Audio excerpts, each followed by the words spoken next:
நான்லாம் அழுது ரொம்ப நாள் ஆச்சு. ஆனால் இன்னைக்கு நான் அழுதுட்டேன். நான் எங்களை மாரி அடிமையாகவும் இருக்கக்கூடாது, எங்களை மாரி கொடுமையாகவும் இருக்கக்கூடாது, அந்த மாரி கொடுமையே நாங்களாம் ஆளாகக்கூடாது. நாங்கள் வாழ்க்கையே ஒரு நந்தவனமா போச்சு எங்கள் வாழ்க்கையை. ராஜினாமா பண்ணிடலாம், என்னால முடியல, என்னால அழுதலாம் இருக்கேன் எங்க சார் கிட்ட. நம்ம கௌரவமா வாழணும், கௌரவத்தை இழந்துட்டு வாடுறோம், நம்மளால முடியல, ராஜினாமா பண்ணிடலாம்ல சிச்சுவேஷன் எல்லாம் வந்திருக்கேன். இதுக்கு ஏன் இந்த பதவிக்கு நாங்கள் வந்தோம்? உள்ளாட்சி தேர்தலை எதுக்கு வச்சாங்க? எனக்கு ஒரு செல்ஃப் ரெஸ்பெக்ட்ன்றதே கிடையவே கிடையாது. அந்த செல்ஃப் ரெஸ்பெக்ட் இழந்துட்டு தான் உட்காந்துருக்கோம். ஈவன் தோ என் ஃபேமிலி எல்லாருமே நாங்கள் அப்படிதான் இழந்துட்டு உட்காந்துட்டு இருக்கோம். தலைவராக வந்து 2.5 வருஷமா நான் போர்டு வைக்க முடியல. எவ்வளோ போராட்டம், எவ்வளோ வீடியோ கிட்ட பேசி எல்லாருக்கிட்டையும் பேசி நடக்கலை. ஆனால் நானாக தனித்து வச்சுக்கிறேன். இது வச்சியும் மறுபடியும் பிரச்சனை பண்ண ஆரம்பித்தாங்க. நந்தம் படத்தில் ஒரு முக்கியமான விஷயத்த சொல்லியிருக்காரு, சுடுகாடு பிரச்சனை. கிட்டத்தட்ட நான் 3 வருஷமாக இந்த பிரச்சனையை கையில் எடுத்து கலெக்டர் வரையும் போயிருக்கேன். மாவட்ட ஆட்சியரையும் ரெடி பண்ணி கொடுத்து போராட்டமே பண்ணி என்னுடைய ஊருக்கு சுடுகாடு வேண்டி கேட்டிருக்கேன். இந்த நாள் வரையும் வரவே இல்லை. என்னன்னா வந்து அந்த ஒரு சீனில் காமிச்சிருப்பாங்க, எப்படி அடித்தாங்களே, என்னை ஜட்டியோட விட்டு அடித்தாங்க. நான் தனி ஒருத்தனா வந்து கீழே கடந்து அவங்க வெட்டி உதைச்சது அதெல்லாம் நான் வந்து பட்டிருக்கேன். அந்த வழியை நம்ம நேரடியாக நான் அனுபவித்தேன். நான் அது மக்கள் முன்னாடியே நடிக்கிறாங்க. வெட்டி உதைப்பான், ஷூக்காலே வெட்டி உதைப்பான், செருப்பால் வெட்டி உதைப்பான், ஒருத்தர் வீடியோ எடுப்பான். அதை இதில் வந்து கூடுதலாக நான் என்னை அடிச்சதை வீடியோ எடுப்பான், வீடியோ எடுத்து அவன் பாதுகாத்து வச்சுக்கிறான். ஒரு ஆண் வர்றப்பே ஒரு பிரச்சனைனா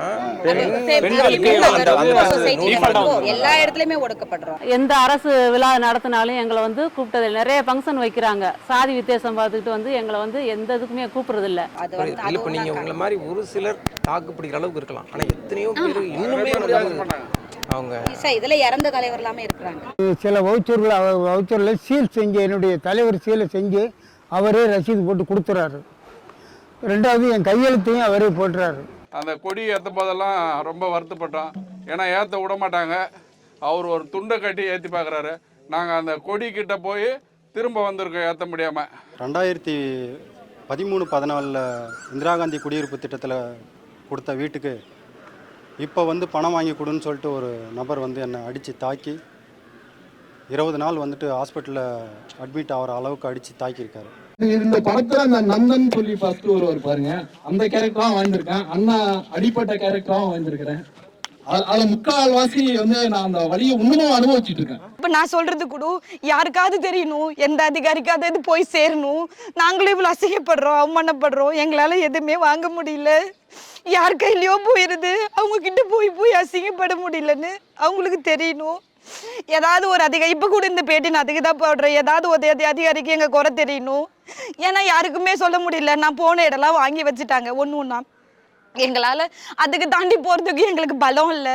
ஊர்லேயும் பார்க்கணும், எல்லாருக்கும் பதில் சொல்லணும், சண்டை வாங்குறவங்ககிட்டையும் நாங்கள் பேச்சு வாங்கணும். ஒருத்தனும் எங்கள் பேரை சொல்லி என் கேஸ்ட்டை சொல்லி அசிங்கப்படுத்தும் போதெல்லாம் நாங்கள் கூனி குறுக்கி நிற்கிறோம். நான் எலெக்ஷன்ல நாமினேஷன் பண்ணதுனாலே என்னை வந்து கத்தியால குத்திருக்காங்க. இன்னும் சொல்ல போனா என்னோட ஒரு பள்ளியை உடைச்சிருக்காங்க.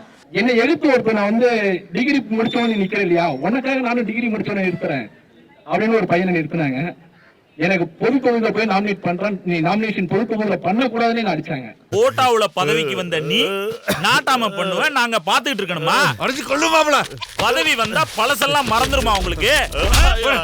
முற்பட்ட சமூகத்தை சேர்ந்தவர்கள் வந்து எஸ்சி அப்படின்னு சொல்லிட்டு போலியான சர்டிஃபிகேட் வாங்கி 2 வாட்டி நின்று அவங்க ஜெயிச்சாங்க. அதை வந்து எதிர்த்து 12 வருடங்கள் நம்ம ஹைகோர்ட் அண்ட் சுப்ரீம் கோர்ட் அங்கே 2லேயும் வந்து கேஸ் ஃபைல் பண்ணி அதன் பிறகு தான் அவங்களுடைய கம்யூனிட்டி சர்டிஃபிகேட்டை கேன்சல் பண்ணோம். பொது தொகுதியில் அதர் கேஸ்ட்காரங்க ஒரு ஓட்டு கூட போடல, ஒன்லி எஸ்சி மக்கள் மட்டும்தான் ஓட்டு போட்டாங்க. ஜாதியை பற்றி குறிப்பிட தப்பாக எடுக்க வேண்டாம். ஏன்னா 10 ஆண்டு காலம் வேற ஒரு சமூகத்தை சார்ந்த ஒரு தலைவராக இருக்கும்போது கொடுக்குற மரியாதையும் அந்த செயல்படுத்துகிற விதங்களையும் எந்த ஒரு அதிகாரியாக இருந்தாலும் சரி, பொதுமக்களாக இருந்தாலும் சரி ஒத்துழைப்பு தர மாட்டாங்க. தம்பியை எடுத்துக்கிட்டு பல்ல விட்டு முண்டை, பல்ல குதி மகளே, பள்ளத்தை விடியா மகளேன்னு சொல்லி என்னை வந்து தாக்க வந்தா சார். இது முழுக்க வந்து இதுல வந்து குறைச்சி தான் காமிச்சிருப்பான்னு சொல்லிருப்பாங்க. இது ரியலா 100% நடக்கிறது நான் கண் கூட பார்த்தேன். நான் கண் கூட ஒவ்வொரு நாளும் வேதனையோட வாழ்ந்துட்டு இருக்கிறேன். நான் எனக்கு வந்து என்னைக்கு சாவு வருதோ அன்னைக்குதான் எனக்கு சந்தோஷமா நான் நினைக்கக்கூடிய அந்த வழியை நான் அனுபவிச்சுட்டு இருக்கேன்.